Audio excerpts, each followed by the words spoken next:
HSC লাইফটা তোমার অত্যন্ত সংকীর্ণ একটা জীবন, ঠিক আছে? শুরু হইতে না হইতেই শেষ।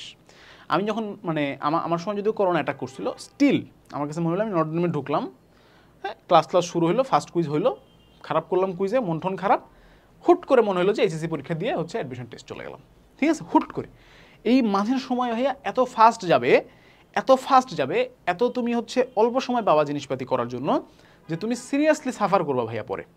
এখন তোমরা কি করো ভাই আমি বলি, তোমরা ম্যাথের জন্য 3টা স্যারের কাছে পড়ো, ঠিক আছে? কলেজের স্যার, কোচিংয়ের ভাইয়া, আবার বাসায় একজন রাখছো। ফিজিক্সের জন্য 4 জন, ফিজিক্স বুঝি না, ফিজিক্সের জন্য 4 জন রাখছো তুমি। কলেজের স্যার, কোচিংয়ের ভাইয়া, বাসার ভাইয়া, আবার তুমি একটা এডটেক প্ল্যাটফর্মে দেখা যায় ফিজিক্সের কোর্স করতেছো, ঠিক আছে? কেমিস্ট্রি, ও মাই গড, এত বড় কেমিস্ট্রি পোলাবান দেখছি, chemistry first paper second paper একসাথে পড়তেছে। Are you mad? কেমিস্ট্রির জন্য কি করতেছে? কেমিস্ট্রি ফার্স্ট পেপার পড়তেছে এক ভাইয়ের কাছে, সেকেন্ড পেপার পড়তেছে আরেক ভাইয়ের কাছে। এক এডটেক প্ল্যাটফর্মে ফার্স্ট পেপার পড়াচ্ছে, ভালো কথা, আরেক এডটেক প্ল্যাটফর্মে সেকেন্ড ইয়ারের সাথে গিয়ে সেকেন্ড মানে জৈব যৌগ পড়তেছে। ক্রেজি, মানে মানুষ কি করে আই হ্যাভ নো আইডিয়া, ঠিক আছে? কোনোভাবে ভাইয়া একাধিক নৌকায় পা দিব না, কোনোভাবেই না। এটা তুমি আমাদের এখানে এজ কোর্সে ভর্তি হওয়ার না হওয়ার ডাজন্ট ম্যাটার, তুমি ভাইয়া একাধিক নৌকায় পা দিও না, ঠিক আছে? তুমি এরকম একটা নৌকা খুঁজো যে এক নৌকায় সব আছে। সেখানে আমি একটু আমাদের প্রমোশনে চলে আসি। আমাদের একটা কোর্স আছে, সেটা হচ্ছে একাডেমিক টু অ্যাডমিশন কোর্স, ঠিক আছে? হ্যাঁ, এইখানে দেখো আমাদের টিচাররা কি করতেছে, বোর্ড পরীক্ষার প্রশ্ন অ্যানালাইসিস থেকে শুরু করে, ঠিক আছে, কমন আসবে কিভাবে সেগুলা, হ্যাঁ, এরপরে হচ্ছে এই যে কলেজ এইচএসসি বোর্ড পরীক্ষায় কমন উপযোগী সলভিং ক্লাস, এরপর পরীক্ষার আগের রাতে রিভিশন দেওয়ার ম্যাটেরিয়ালস, এইচএসসি সাজেশন, এই যে তোমার যে দাগানো বই, অর্থাৎ একটা A to Z সলিউশন তারা হচ্ছে প্রিপেয়ার করতেছে, যেখানে তুমি তোমার প্রথমে ক্লাসগুলো করে তোমার বেসিক ইমপ্রুভ করতে পারবা। গেল তো বেসিক হলো। এরপরে তুমি চলে যাবা কোথায়? তুমি চলে যাবা হচ্ছে তুমি চলে যাবা MCQ CQ সলভিংয়ে, সিকে MCQ সলভ করবা। এরপরে তুমি চলে যাবা কোথায়? যে ইবুক দেওয়া আছে, ঠিক আছে, সিকে MCQ তুমি সলভ করবা। সলভ করে তোমার কি হবে? তোমার যে প্রিপারেশনের ঘাটতিগুলো ছিল সেগুলো পূরণ হবে।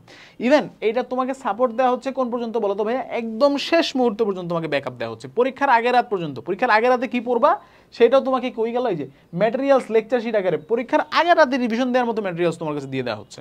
সো তুমি, তোমার চয়েস তোমার ভাইয়া, আমি তোমাকে বলবো না যে ভাই এটাতে ভর্তি না হলে তুমি ফেল করবা, তুমি জীবনে প্লাস আমার, আমি বলবো না।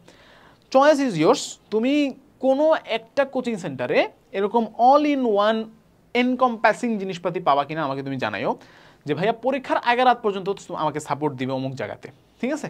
কোথাও পাবা না এটা, ঠিক আছে? কোথাও পাবা না। আমি হ্যাঁ প্রমোশন করতেছি, ফাইন, বাট সত্যি কথা বলি আমি সবসময়, কোথাও পাবা না এটা।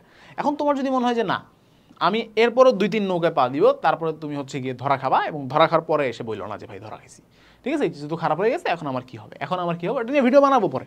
তুমি ধরা খেয়ে আমাকে মেসেজ দেওয়ার পর আমি ভিডিও বানাবো তোমার জন্য, ঠিক আছে? বাট তখন বললো না, এখন থেকে প্রিপারেশন নাও, ঠিক আছে? এবং তুমি তো এই কোর্স কিনলে তো আমার তো কাজ শেষ, তোমাকে এই কোর্সে আমি নিয়ে আসছি, আমার তো ব্যবসা হয়ে গেছে, টাকা তো তুমি দিয়ে দিছো। তুমি এরপর 10 জায়গায় পড়লে আমার কোনো সমস্যা আছে? সমস্যা আছে, কারণ আমি চাই না যে তুমি শুধুমাত্র তুমি একটা ব্যবসায়িক প্রোডাক্ট না আমার জন্য, ঠিক আছে? তুমি একটা জাস্ট কাস্টমার না, মানে আমি জাস্ট প্রোডাক্ট সেলার না, আমি টিচার। তো আমি তোমাকে কখনো বলবো না যে ভাই এই কোর্স কেনার কিনছো, ফাইন, এখন তুমি যা খুশি তাই করো।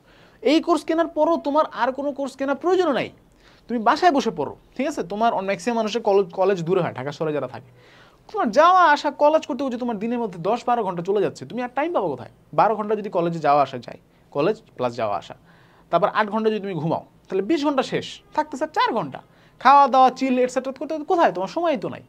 সো তুমি এই কোর্সটা নিলে যেটা হবে, তোমার সময় বাঁচবে ভাই, ঠিক আছে? এবং একাধিক নৌকায় পা দেওয়ার ফলে পা ছিঁড়ে যাওয়ার যে সম্ভাবনা আছে সেটা থেকে তুমি হচ্ছে মুক্তি পেতে পারবা।